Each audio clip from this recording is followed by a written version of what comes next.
like that. Give him a great greenhouse. Welcome, a great greenhouse. Bless you, brother. Bless you. Let's take a seat. Let's chop it up for a second. I just love what God is doing in the lives of young men and women in this community. Yes. Now, Jerry, I want you to, first, I'm going to ask you 3 questions and then I want you to share with us. So my first question is, because I want people to know, especially this young generation, that it does not matter where you start, as long as you're starting with Jesus.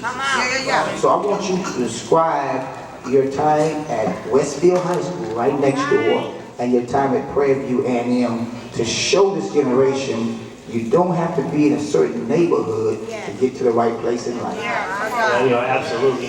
There's no growth without knowledge.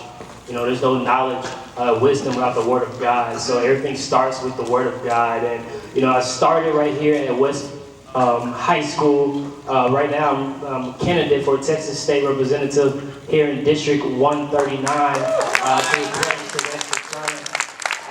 It's very interesting, and being here at Bamel Middle School is very intriguing because I was a student at Cotton Middle School, which is another middle school in the district.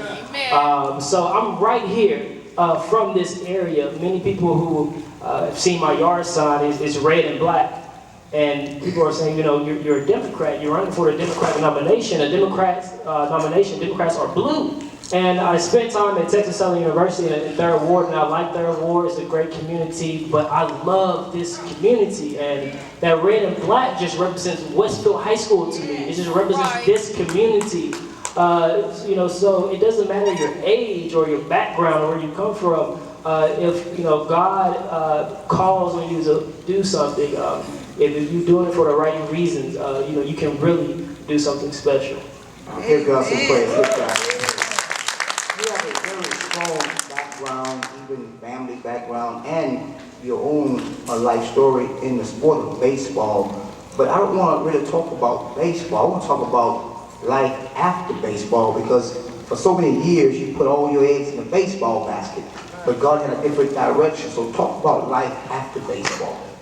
And this is a very intriguing story, and I'm bringing this baseball and I'm going to transfer it to what's going on right now. Many of the individuals who recognized me knew me as this college baseball player. As an athlete, you grow up and doing your sport, your whole life and almost your identity is caught up with your sport. So 8 months ago, I was leading the entire country, the NCAA Division I college baseball in stolen bases. I was 6 weeks away from the MLB draft, and at that time I thought I had my entire life planned out ahead of me, but they say the easiest way to make God laugh is to tell him your future plans. And I was just thinking about the adversity that I went through on the field of baseball. It's a very interesting sport. It teaches you so much about failure and overcoming situations. So at that time where you work your entire life to really get to professional baseball, and for you to be in your senior year, you're 6 weeks away, I was leading the country in stolen bases, and I felt like everything was going great for me. Everything was perfect. And 6 weeks later, my entire career was over. I was going through a lot of personal situations. One of my best friends at Westfield died. And it was a time where I was at a very low point in my life, going through a lot of adversities. And when your whole life is really surrounded around and aimed towards this certain goal, and you get so close and it rips you away, it's hard. So at that situation, you're trying to find a new identity. You're trying to find, and at that moment, I said, I have an identity. And at that time, I basically surrendered myself, and I said, look, I tried to be in charge so much, I can't be in charge anymore. I said, God, you take this away. And if you were to understand at that point, 6 weeks before MLB draft, I was focused on baseball. If I was to explain to you the trial and tribulation I had to overcome, the adversity, and then all of a sudden after I surrendered myself, the opportunities that just randomly came, and I was always at the right place at the right time, and I was meeting people, and people felt like strategically put in my life at the right time, and now I speak to you 8 months later. I'm 4 weeks away from becoming the youngest lawmaker in the state of Texas. Good job, praise. Good job, praise. Now, you kind of already got my third and final question. Tell them how old you are, but I want you to tell them, even at a young age, how important and pivotal has faith been in your life? You know, it has to be the most important thing. Because when your back is against the wall, when you're basically going through life, you know, at a young age, some of us are fortunate and privileged where, you know, I wasn't in a situation where I had a lot of loss of life in my family. I wasn't going through some of these dramatic issues, but it seemed like everything hit me at once. So, you know, you're not in control of your own life. So when God can rip your identity away from me anytime. I spent 20-something years thinking I was this and that, and he took that away from me like this. So the only thing you can lean back on is your trust in God, and you know, to believe in Him and have your faith, and you know that's what kept me going and kept me motivated and kept me pushing. And people was like, you know, why are you moving so fast? And can you slow down? I said, no, I'm moving because, you know, I'm excited right now. I found a new passion. God has put me on a different path, and you know, I couldn't be any happier right now. I'm so excited just to wake up, and it's because of my faith, and I couldn't went any other direction after that.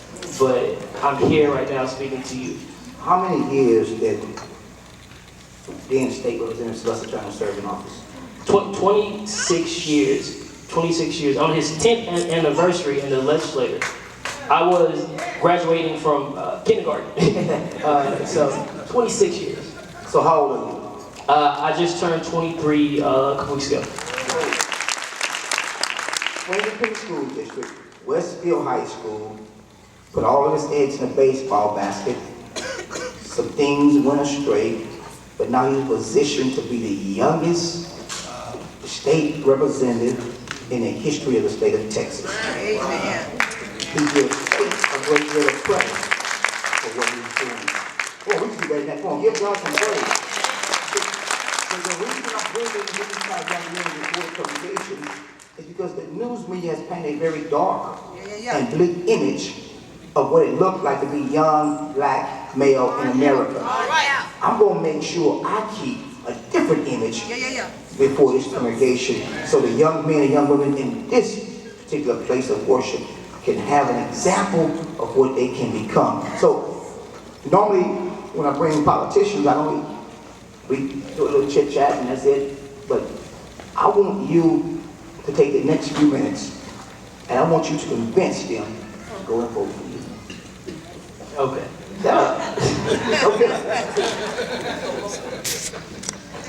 First, I just want to thank you so much for this opportunity. When Pastor Deckard reached out to me and asked me to come and speak with you all today, I was excited because this is one of the top leaders in the city, not just in the city, in the community. So I want to thank you for your substance, your style, and what you do with the students.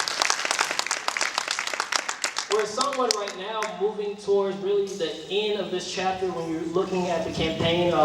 The election starts in a few weeks. So, you know, I was thinking today, before I came here, I was thinking about some of the events that happened at the beginning of this journey a few months ago. And many of you know, when you're looking at campaigns, one of the most important things is your yard signs. That's a big tool.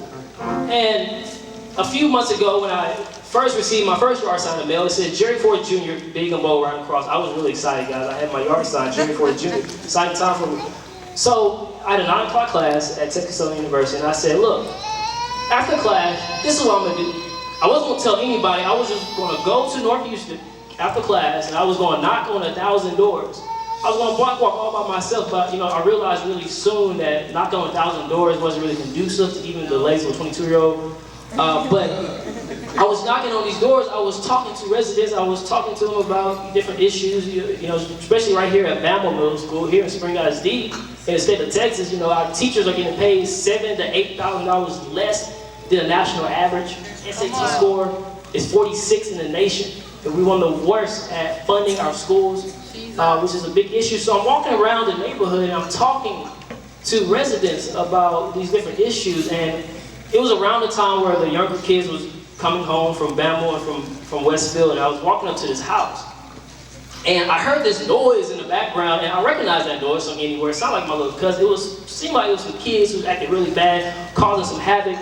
And I thought back really soon, fast to the sermon that my pastor had that Sunday. My pastor from Farbrook Church, Pastor Michael Pender. And he was saying something along the lines that it takes a village to raise a child. It takes the community to all come together with the church in the middle to raise the child. But if you don't raise that child right, that same child can burn down that whole entire building. I said, these might be the kids right here he was talking about. So I walked up to the door a little cautious. But when I got to the door, the most interesting thing happened. It was an older lady. She swung the door wide open. She was like, you know, young man, let me tell you something. She was really angry. And I had my yard sign still right here, Jerry Ford Jr. I was so excited with my yard sign. So she saw my name. It was big and bold. So she opened the door and said, young man, I know you're young. I know you're in college. There's somebody's paying you to tell us older folks to go and vote. But let me tell you something about Jerry Ford Jr. that you don't know about Jerry Ford Jr. Young man, can you send Jerry Ford Jr. a message for me? I said, well, yes, ma'am, I can. So she went on and on about how corrupt politicians were and how Jerry Ford Jr. hasn't done anything for her the last 20 years. And at the end, she said, young man, well, what is your name? I said, well, I'm Jerry Ford Jr. I'm running for Texas State Representative. And at that moment, I saw something out of a human being that I really never seen before. You guys remember the old computers, when you try to download a video, it would say like buffering. It would like freeze up. Well, she was in the complete buffering mode, so I just walked off. And it was like a team to walk around the community and talk to residents. You know, people would say, you know, I know you, I followed your career, you know, I listen to you on the radio, I'm a radio host, KTSU, KJOZ. And I was a writer for a time, and they said, you know, I follow you, I know your family, I followed your baseball career, but let me ask you one question. Why on earth would you, at 22 years old, want to get into anything as dirty and nasty as politics? With your whole life ahead of you, why would you want to get into politics? And it seems that was an interesting question, because many of us are really cynical about the political process. For many people in Austin and in politics, it seems that power seems to trump principle, that seems to be more of a business when it should be a mission, that most of our politicians are usually long on their rhetoric and then short on their follow-through, and then we get really discouraged. But I always believe there was this other side of politics. This other side of politics is based on a simple premise that many of us should understand, and it's based on this premise that we all have a stake in one another. They all have a role to play, and that our government can work for us and not against us. And our government should be investing in our future, in our people, in our ideas, in our schools, providing health care in these type of situations. And so, you know, people keep on saying, young man, you need to slow down a little bit. You know, what are you doing? Just walk, just take your time. I said, I'm in a sprint. I'm in a sprint. Well, why are you running? And I said, you know, 2015 was a very interesting year for many people who look like me in the African-American community. You know, I learned right away that making it past 12 years old is a privilege for a black man in America. Getting to 21 years old and not being caught up in the criminal justice system or dead is a privilege. Being 22 years old and having a 4-year college degree is a blessing. I'm running because I am blessed. Come on, give God the praise. Give God the praise. We pray bad news. Let's pray good news. We pray bad news. Let's pray good news.